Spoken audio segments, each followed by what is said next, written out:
Halo Arkizen, maksa banget sebenarnya sih ini. Halo kalian semua, gimana kabarnya? Baik-baik aja kan? Masih hidup, masih sehat? Ya udah lama banget Mimin jujur nggak upload lagi tentang video-video atau vlog-vlog yang sebelumnya ada tayang di Arkitalk ya.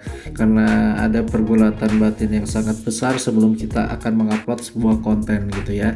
Akhirnya di beberapa konten-konten sebelumnya itu kontennya rada-rada nggak jelas karena yang penting upload aja gitu, setidaknya ya kita tahu atau kalian semua tahu bahwa kita Arkitalk masih hidup di YouTube gitu kan ya.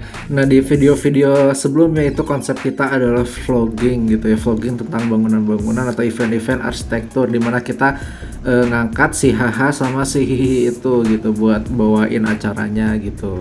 Nah tapi ya walaupun ada video yang sangat diminati oleh banyak pendengar atau penonton setia para artisan gitu, dari video yang kita pernah ke ITB waktu itu, kita ngeliput event dan kita wawancara tentang apartemen desain karya mahasiswa di sana, tapi itu membutuhkan sebuah effort yang sangat besar ternyata, dan exposure yang kita dapat mungkin belum terlalu banyak gitu Kak, dibandingkan rasa lelahnya gitu kan.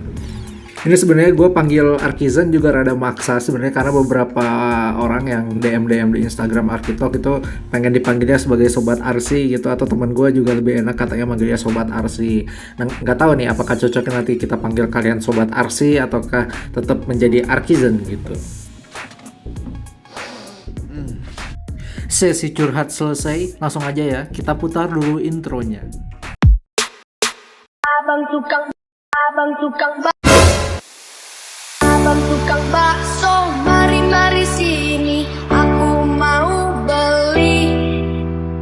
Abang tukang bakso, cepat dong kemari, sudah tak tahan lagi. Mangkok saja 5.000 perak, yang banyak baksonya. Tidak pakai saus, tidak pakai sambal, tapi minta pakai kol. Begitulah intronya.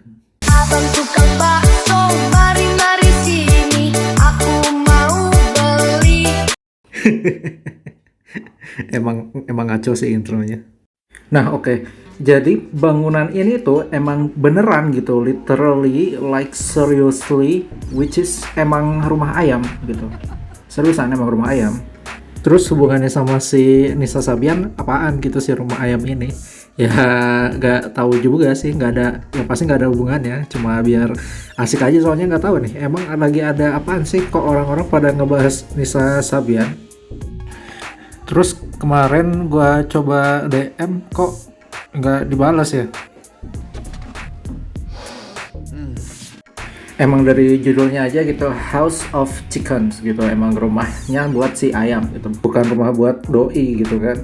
Nah bangunan ini tuh gue temuin waktu lagi browsing gitu buat cari ide-ide desain yang pakai atap datar tapi simple gitu waktu itu, dan waktu gue lihat bangunan ini gue pikir ini adalah sebuah rumah gitu, yang rumah ala-ala kayak Grand Market gitu lah. Ternyata waktu gue klik dan gue cari tahu lebih lanjut, ini merupakan rumah ayam gitu, bentuknya sangat unik dan ya cenderung ya simple lah, nggak terlalu banyak gimana-gimana kalau menurut gue ya. Coba aja lu bayangin peternak Indo nge-hire arsitek gitu buat bikinin desain rumah buat ayamnya gitu.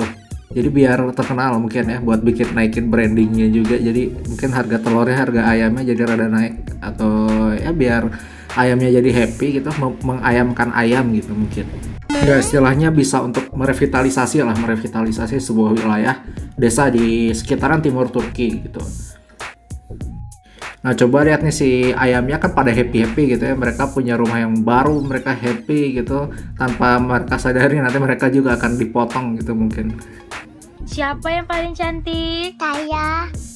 Nah di sini tuh semacam sebuah master plan nantinya, jadi tempat buat peternakan gitu, yang nanti ada tempat lumbung, terus ada buat bikin kandang angsanya juga katanya di sini tuh. Jadi emang sifatnya untuk ke arah yang lebih pertanian. Siapa yang paling bodoh? Saya. Dan karena ini merupakan bangunan yang pertanian gitu kan, Jadi ada semacam hubungan timbal balik itulah antara kita dengan alam gitu. Jadi bangunan ini harus dirancang yang tidak merusak alam dan tetap menjaga si ekstensi wilayah tersebut gitu, walaupun biasanya peternakan tapi nggak merusak lingkungan gitu ceritanya.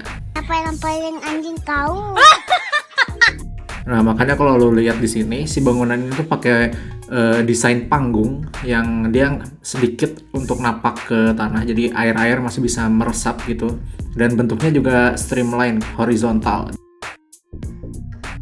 Dan konsep bangunannya juga sendiri merupakan tanggap alam ya, jadi menggunakan material alami gitu. Dia pakai struktur kayu, baik dari dinding, terus kolomnya juga emang pakai kayu. Oh, Ibu Kinan mau kemana? Mau kemana Ibu? Rumah kakek. Rumah kakek. Nah, ini wilayahnya juga masih pada kosong, mungkin emang belum dibangun gitu, dan yang emang baru diselesaikan si kandang ayam ini aja gitu. Nah, ini ada lebih detail dari si struktur rumahnya, rumah si ayam. Dia pakai ya atapnya biasa pakai galvanis gitu ya. Pakai terus si strukturnya pakai timber kayu.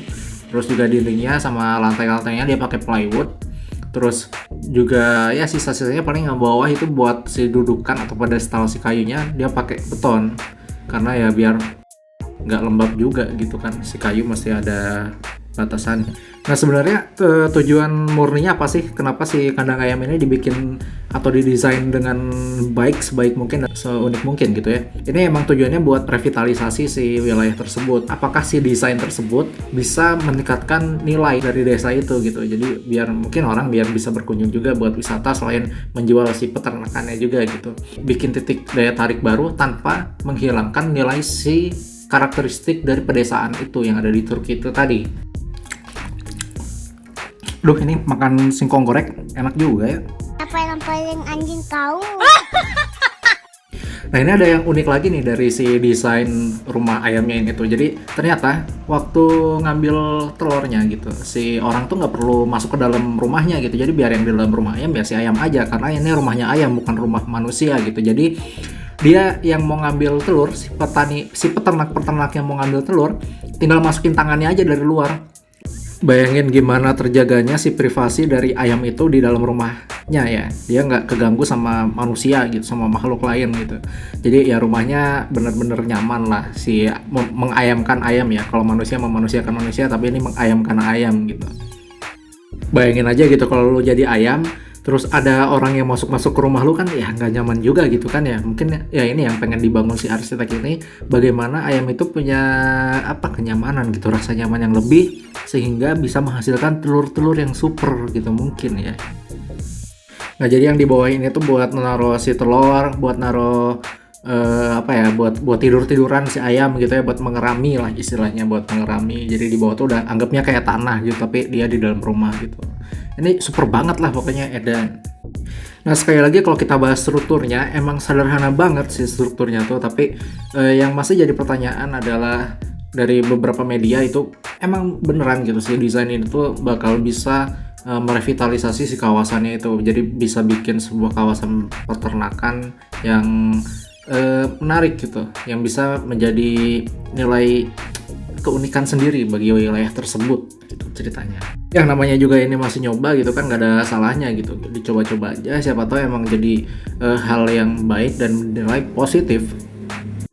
Yang pasti yang harus dipertimbangkan dari si desainernya adalah biar gimana ayam itu nyaman di dalam, nggak kepanasan, nggak kedinginan juga, karena si lingkungan di sini itu terbilang panas gitu. Jadi sehingga si atap harus sedikit lebih panjang biar ada pembayangannya, jadi si ayam tetap nyaman buat tinggal di dalam. Nah, gimana nih setelah kalian lihat rumah ayam yang kece ini? Apakah kalian masih mau tinggal di rumah kalian, atau kalian mau pindah ke rumah ayam ini?